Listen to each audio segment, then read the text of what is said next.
وإذا مس الإنسان ضر دعا ربه منيبا إليه ثم إذا خوله نعمة منه نسي ما كان يدعو إليه من قبل وجعل لله أندادا ليضل عن سبيله قل تمتع بكفرك قليلا إنك من أصحاب النار أمن هو قانت آناء الليل ساجدا وقائما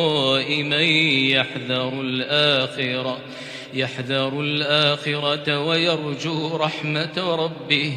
قل هل يستوي الذين يعلمون والذين لا يعلمون إنما يتذكر أولو الألباب قل يا عبادي الذين آمنوا اتقوا ربكم للذين أحسنوا في هذه الدنيا حسنة وأرض الله واسعة إنما يوفى